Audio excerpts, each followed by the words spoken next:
안녕하세요. 토리ABA 토리쌤 전은지입니다.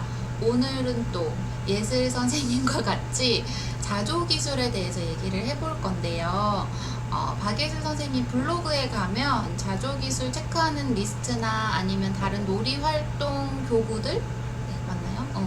교구들이 되게 자료가 많아요. 그래서 거기서 더 자세히 보실 수 있고, 일단 오늘은 자조기술 관련해서 예슬 선생님이 준비한 자조기술 가이드를 간단하게 소개해 드리려고 합니다. 일단 제일 처음으로 소개하고 싶은 컨텐츠로 자조기술을 선택을 하셨는데요. 자조기술을 왜 선택하셨죠? 자조기술은 느린 아이에게 중요한 기술이라고 생각을 해요. 자조기술이라는 건 아이들이 일상생활에서 스스로 할 수 있는 능력을 키우는 걸 말하는데 아이는 아이들의 독립성과 그리고 자립심을 향상시키는 데 큰 역할을 합니다. 아이들이 자신의 옷을 입거나 스스로 식사를 할 수 있는 그런 능력을 갖추게 되면 스스로에 대한 자신감이 생기게 되고, 이러한 기술을 통해서 아이들은 자기관리 능력을 키우고 일상생활에서의 성공 경험을 쌓으면서 더욱 성장하게 돼요. 그래서 저는 그 자조기술의 습득을 아이들의 삶의 질을 높이는 데 있어서 핵심적인 부분이라고 생각을 하고, 이를 위해서 만든 게 자조기술 가이드였어요. 네, 맞아요. 예슬 선생님 자조기술 가이드라는 걸 만들어 주셨는데, 저도 이렇게 한 번씩 너무너무 안타까울 때가 뭐냐면, 아이가 신발을 벗고 들어야 되는 상황에서 저는 마음속에서 아이가 스스로 벗고 성공하는 경험을 하게끔 해주고 싶은데, 막 부모님이 먼저 막 신발 벗겨주신다거나 그러면 진짜 안타깝거든요. 그래서 그때 아이가 성공 경험을 놓치고 독립심을 기를 수 있는 기회를 한번 놓친다, 약간 이런 생각이 들 때가 있더라고요. 그럼 예슬 선생님께서 만들어주신 자조기술 가이드는 어떤 건가요? 자조기술 가이드는 우리 아이들이 일상생활에서 독립적으로 자신의 일을 수행할 수 있도록 돕기 위한 자료예요. 이 가이드는 아이들이 옷을 입고 식사를 하고 양치를 하고 등등등 그런 기본적인 자조활동을 단계별로 쪼개서 순서대로 적어뒀어요. 네네. 예를 들면 손 씻기를 단계별로 쪼개본다면 처음에는 물을 틀어야 되고 손에 물을 묻혀야 되고, 그리고 비누를 누르고 그다음에 문질러야 되겠죠. 그리고 또 물로 헹궈야 되고, 물을 끄고 수건으로 물기를 닦고, 이렇게 나눌 수가 있어요. 거의 뭐 8개? 네, 9개인가요? 맞아요. 너무 길어 사실은. 그래서 이렇게 자조기술을 단계로 나눠서 익힐 수 있도록 제가 만들었거든요.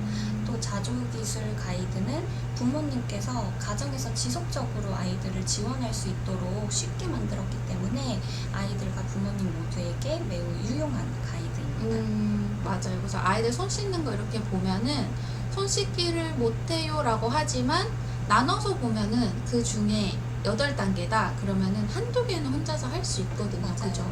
그럼 더 쪼개서 할 수 있는 거 빼고 뭐 할 수 없는 것들 이렇게 체크도 이거 가지고 할 수 있겠네요. 네, 그렇죠. 그러면 요거를 어떻게 더 활용을 할 수 있을지를 설명을 해주시면 좋을 것 같아요. 네. 가이드는 단계마다 7개 칸으로 나누어져 있어요. 그래서 월요일부터 일요일까지 체크를 해보실 수가 있거든요. 그래서 행동 단계마다 아이가 스스로 했는지 아니면 도움을 받았는지 이런 부분들을 부모님께서 알아볼 수 있도록 구별을 해서 체크를 해주시면 됩니다. 만약에 스스로 했다면 뭐 체크 표시가 될 수도 있고, 플러스를 해도 되고, 아니면 동그라미 처럼 그렇게 체크를 하고, 도움을 받아서 수행을 했다면 마이너스나 X 아니면 세모와 같이 체크를 해주시면 되겠죠. 알려주실 때는 또 2가지 방법이 있어요. 첫 번째는 순서대로 1단계부터 아이가 스스로 하는 것을 목표로 잡아주고, 그 다음 단계부터 마지막 단계까지는 부모님께서 신체적인 촉구를 줘서 완료를 할 수 있도록 하는 차례대로 진행하는 방법이 있고요. 2번째는 아이 뒤에서 신체적인 촉구를 줘서 1번부터 마지막 단계인 전 단계까지 할 수 있도록 도와준 후에 마지막 단계만 아이가 완료할 수 있도록 목표를 잡는 거예요. 마지막 단계를 아이가 스스로 하게 된다면 그 전 단계, 마지막 단계에서 그 전 단계인 그 부분을 스스로 완료를 할 수 있도록 목표를 잡고 거꾸로 진행하는 그런 방법이 있거든요. 네네네. 손 씻기를 예를 들면 이제 물을 틀고 다 씻고 마지막에 물을 끄는 것까지는 신체적인 촉구를 주고 그리고 마지막에 수건으로 물기를 닦는 것 이거는 스스로 할 수 있도록 목표를 잡는 거예요. 이런 식으로 활용을 하면서 아이가 모든 단계를 완료해서 스스로 할 수 있도록 도움을 주면 됩니다. 네. 그럼 이거를 활용을 할 때는 선생님의 자료를 프린트를 해가지고 네.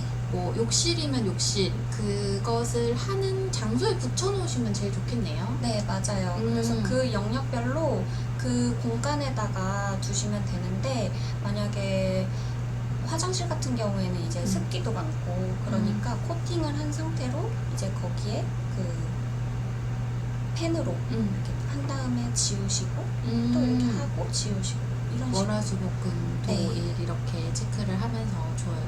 네. 그리고 또 제가 느꼈을 때는 이게 자조기술 가이드가 애들을 위한 거긴 한데 사실은 부모님을 가이드하는 거네요. 맞아요. 그죠? 그렇죠. 아이들이 자기들이 보고 체크하면 너무 좋고 만약에 아직 그 정도의 단계가 아니다 그러면은 부모님이 보고 도와주고 체크를 직접 하시면 될 것 같아요. 네. 자조기술 가이드는 예슬 선생님 블로그를 저희가 댓글로 남겨놓을 테니까 여기 들어가서 다운로드 받으시면 될 것 같습니다. 네, 그럼 오늘은 여기까지 할게요. 감사합니다. 감사합니다.